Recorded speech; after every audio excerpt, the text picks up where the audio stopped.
আরে সেই নবীকে না মানিলে, সেই নবীকে না বুঝিলে থাকবে না ঈমান। আশিক বিনে কে বুঝিবে আমার দয়ার নবীর শান।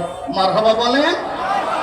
রহমাতুল লিল আলামিন নবী, রহমাতুল লিল আলামিন নবী, কোরআনে কমান।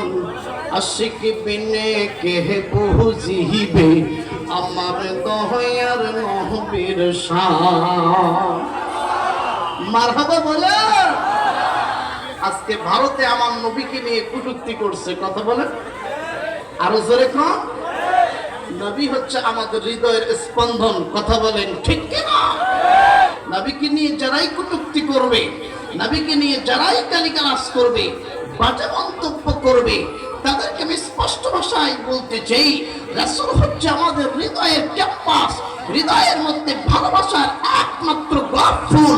রাসূলকে নিয়ে যারা বাজে মন্তব্য করবে তাদের চেপা কেটে কুত্তা শিয়ালকে খাওয়াবো, তাদের সাথে আপোষ নাই।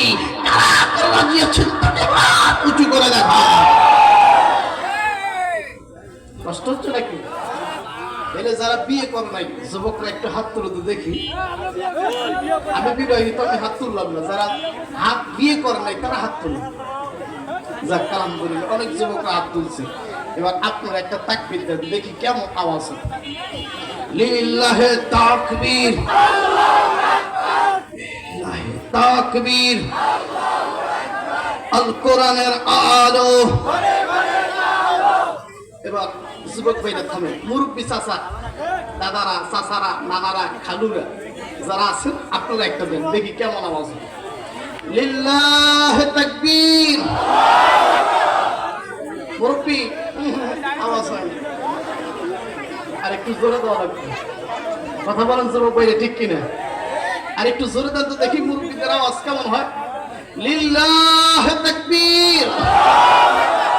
বাহ, চমৎকার আওয়াজ। এবার সবাই একসাথে দেন, লিল্লাহে তাকবীর, আল কোরআনের আলো। 16 বছর ঘরে জ্বালাইছে, দেশ স্বাধীন হয়েছে, এখন সংসদে জ্বালা লাগবে।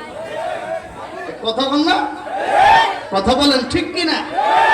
ডর আসেনি? আমি বলবো আল কোরআনের আলো, আপনারা বলবেন সংসদে যান। কষ্ট নেবেন নি বাজান? দেখি কে কে বলে আর কে কে বলে না, এইটা পরীক্ষা হইব। কথা বলেন ঠিক কিনা?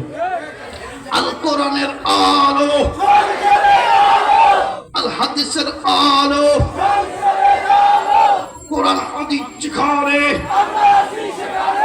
আস্তে